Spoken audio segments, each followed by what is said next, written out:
9 মাসের অন্তঃসত্ত্বা। 2021 সালে 28 এপ্রিল আমি 35 উইকস প্রেগনেন্ট। তখন আমাকে তারা কাশিমপুর কারাগারে পাঠায়। সে আমাকে এই বাচ্চাটা মেরে ফেলার জন্য লাথি মারে, প্রচন্ড মারধর করে। আমি বাচ্চাটাকে, এই ছোট বাচ্চাটাকে আমি কারাগারে জন্ম দিছি। ওরা আমার 9 মাসের অন্তঃসত্ত্বা অবস্থায় আমাকে কারাগারে পাঠাইছে।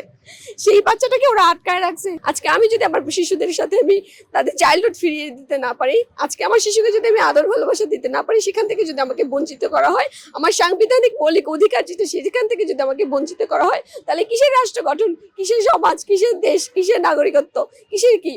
অ্যাজ এ মাদার, দেখেন, একটা মানবিক রিকোয়েস্ট আমার, এটা আমার মানবিক অনুরোধ সবার কাছে যে আমি আমার সন্তান দুটিকে, একটা বাচ্চার বয়স 4, একটা বাচ্চার বয়স 6, এই দুইটা শিশুকে ঈদের দিন আমি শুধু দেখতে চাই। এইটুকুই আমার দাবি ভাইয়া। আমি যে সাক্ষাৎ চাই, দেখেন আমার এখানে লেখা, আমি শুধু সাক্ষাৎ চাই, ন্যায় বিচার চাই, সন্তানদের সাক্ষাৎ চাই। আমি বলি না আমি বাচ্চাদেরকে ছিনায় নিতে চাই, বেআইনি কাজ করতে চাই, আমি টাকা পয়সা চাই, আমি এগুলো কিছু বলি নাই। ঈদের দিন আমি আমার বাচ্চার সাথে কুশল বিনিময় করতে চাই, সেটাকে আমি পারি না? সেইটুকু অধিকার কি আমার নাই? মা হিসাবে আমি বাচ্চাটাকে, এই ছোট বাচ্চাটাকে আমি কারাগারে জন্ম দিছি। ওরা আমার 9 মাসের অন্তঃসত্ত্বা অবস্থায় আমাকে কারাগারে পাঠাইছে। সেই বাচ্চাটাকে ওরা আটকায় রাখছে। একটা নাগরিক হিসাবে, একটা মা হিসাবে আমি শুধু দেখতে পারবো না? যেখানে আইন আমার পক্ষে, যেখানে আমার কাছে আদালতের অর্ডার আছে, আমি কি আমার বাচ্চাকে দেখতে পারবো না? ঈদের দিন আমি দেখতে পারবো না? আমি এটাই বলতে চাই যে নতুন নতুন দেশ, নতুন সরকার, নতুন সবকিছু। আমরা এত ন্যায় বিচারের কথা বলি, এত কিছু বলি, এত রিফরমেশন, বিপ্লব, গণ অভ্যুত্থান, কোন কোন ইয়েতে আপনারা আমাকে দেখেন নাই? প্রত্যেকটা প্রোটেস্টে আমি ছিলাম, প্রত্যেকটা আন্দোলনের রাজপথে সক্রিয় ভূমিকা আমি পালন করেছি। কেন করেছি? আমার শিশুদের জন্য, জানি তারা একটা উজ্জ্বল ভবিষ্যৎ পায়। সেই রাজপথে থাকা একজন যোদ্ধার সাথে এরকম অন্যায় হচ্ছে। আজকে আমি যদি আমার শিশুদের সাথে আমি তাদের চাইল্ডহুড ফিরিয়ে দিতে না পারি, আজকে আমার শিশুকে যদি আমি আদর ভালোবাসা দিতে না পারি, সেখান থেকে যদি আমাকে বঞ্চিত করা হয়, আমার সাংবিধানিক মৌলিক অধিকার যেটা সেখান থেকে যদি আমাকে বঞ্চিত করা হয়, তাহলে কিসের রাষ্ট্র গঠন, কিসের সমাজ, কিসের দেশ, কিসের নাগরিকত্ব, কিসের কি? 2021 সালে হাইকোর্টের অর্ডার অনুযায়ী দুইটা শিশুকে আমাকে দিয়ে দিয়েছে। 2021 সালে ওরা কিন্তু আমাকে প্রথমে জেলে দিয়েছিল, আমাকে মেরেছে। মারার পরে সেই মার ঢাকার জন্য মিথ্যা মামলা দিয়ে আমাকে কারাগারে দিয়েছে। আমার বাচ্চাকে 16 ডিসেম্বর গ্রিন লাইফ হসপিটাল থেকে তার লোকজন দিয়ে কিডন্যাপ করে এনে এই বাসায় আটকে রেখেছে।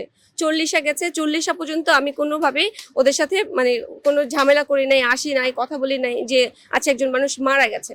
কিন্তু তারপর থেকে যতবার এসছি ওরা আমার সাথে খুবই নোংরা আচরণ করেছে। এই গত 3 দিন ধরে আমি থানার মধ্যে 12টা, 1টা, 2টা পর্যন্ত আমি থানায় থেকেছি বাচ্চাদেরকে দেখার জন্য, এই যে কোর্ট অর্ডার নিয়ে। তারপরও পুলিশ ব্যর্থ হয়েছে। পুলিশ মোয়াজকে বলেছে যে ওকে অ্যাটলিস্ট দেখতে দেন। ভাই আমি আপনার পায়ে পড়ি, আমাকে শুধু বাচ্চা দেখতে দেন। আমি কথা দিচ্ছি আপনারা উপস্থিত থাকা অবস্থায় আমি বাচ্চা দেখে চলে যাব। আমি কোনো ধরনের কোনো সিন ক্রিয়েট করবো না, বাচ্চা নিয়ে টানাটানি করবো না, বাচ্চা নিয়ে চলে যাব না। আমি শুধু দেখি কোর্ট আদালত খুলুক। এই কোর্টের অর্ডারটা যে ফলো করছে না, আইন শৃঙ্খলা বাহিনী ব্যর্থ হচ্ছে, সেটা আমি আদালতকে জানাই যে মাই লর্ড, আপনি যে অর্ডারটা আমাকে দিয়েছিলেন সেটা এক্সিকিউট করার জন্য আমি প্রশাসনের কাছে গিয়েছি। আমি তাদের কাছে গিয়েছি, তারা এক্সিকিউট করছে না। বাচ্চাগুলো আমার ওখানে এইভাবে এখন পর্যন্ত আটকে আছে। আমার ছোট বাচ্চাটা, আমি যখন 9 মাসের অন্তঃসত্ত্বা, 2021 সালে 28 এপ্রিল আমি 35 উইকস প্রেগনেন্ট, তখন আমাকে তারা কাশিমপুর কারাগারে পাঠায়। সে আমাকে এই বাচ্চাটা মেরে ফেলার জন্য লাথি মারে, প্রচন্ড মারধর করে। আমি যাতে পুলিশের কাছে না যেতে পারি সেই কারণে ওরা আমাকে একটা মিথ্যা মামলা দিয়ে, মারামারির একটা মামলা দিয়ে আমাকে ওরা কারাগারে পাঠায়। ওরা আমাকে বলে তুমি এনসিপির মেম্বার, যাও এনসিপির লোকজন নিয়ে আসো। এনসিপির লোকজন নিয়ে এসে ফ্যামিলির ম্যাটার দেখবে? এনসিপির লোকজন এসে কি করবে? মানে আমি কি এখানে এসে মারামারি হাঙ্গামা করবো, দরজা ভাঙবো, এরপরে গিয়ে বাচ্চা উদ্ধার করবো? আমি কি সেটা করবো? এটা কি আইনের মধ্যে পড়ে?